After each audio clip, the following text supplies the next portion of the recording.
other piece of that is, once we're actually in the deal cycle, using a methodology called MEDDPICC. And, MEDDPICC is spelled MEDDPICC. The M stands for metrics. So metrics are essentially your business case. So have you spoken to someone and quantified the challenge they're having? Not that they have a pain, but what the pain actually means to their business. I am a firm believer that everyone that works at an organization either generates revenue, enables someone else to generate revenue, or somebody there protects revenue. So for me, what I'm trying to do is quantify, since I deal in talent acquisition people strategy, I'm trying to understand, those types of, positions and how people fit into those buckets and how those buckets impact a business. I think regardless of what you're selling, if you're selling a solution to a problem, there's some downstream implication that problem is having. And it can often be quantified to a number if you ask the right questions. And the whole idea within the M in metrics and business case within MEDDPICC is, have we put our finger on what that business case is and what those metrics are and how we can impact the organization? If you haven't, that's a gap within, what I consider my sales process. The next one is the E, which stands for economic buyer. That's your VITO.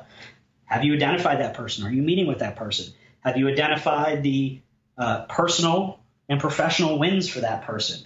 Are you completely aligned with that person on the business case and all the metrics and all the end results that your solution will have?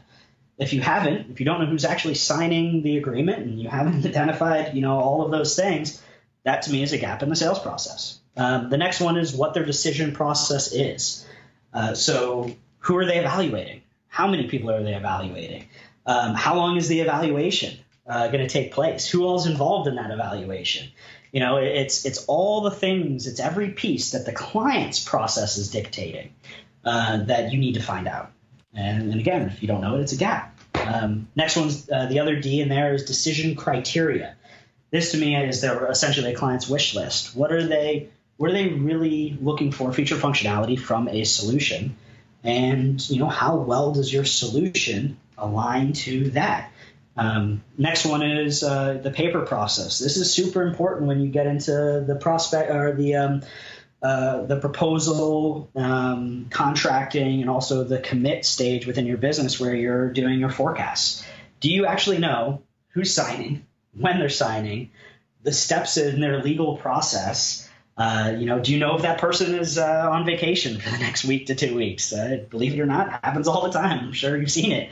Have you really dialed in what that legal process is and how long the last solution that they signed that's similar to yours, how long that took, and the roadblocks and the challenges that you may now need to overcome? And do you know the red lines and the objections you're going to get? And have procurement or the CFO or legal spoken to you yet and given you any of those objections? Because you know what, they're going to come at some point. So those are ways that the paper process is really, really, really important when it comes down to forecasting. If that's dialed in, you could tell within a day if an opportunity is going to close or not. Have you really identified pain? That's the I. Identify pain. So that to me is, outside of the business case, which is, the end result, have you kind of identified the high level reasons behind the change? Next one is, do you have a coach within the organization? And a coach is someone that will, tell you, from lack of a better word, inside information about how well you're doing and provide you and give you access to people. And when things stall or when things go slow or something unexpected happens, they'll help you connect the dots and be real with you. And the last one is competition. That's the last C. Do you know who you're competing against? Do you know your strengths and weaknesses versus them? And have you been able to articulate those to the client? All of those steps in that process that makes up MEDDPICC have red, yellow, green, attached to them. And to me, I'm not comfortable with a deal until they're all green.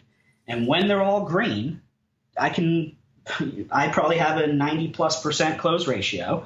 And I would bet, most of your listeners would as well, because there's a lot there. That's pretty much the whole sales process there when it comes to things you need to have to be confident in an opportunity you're working.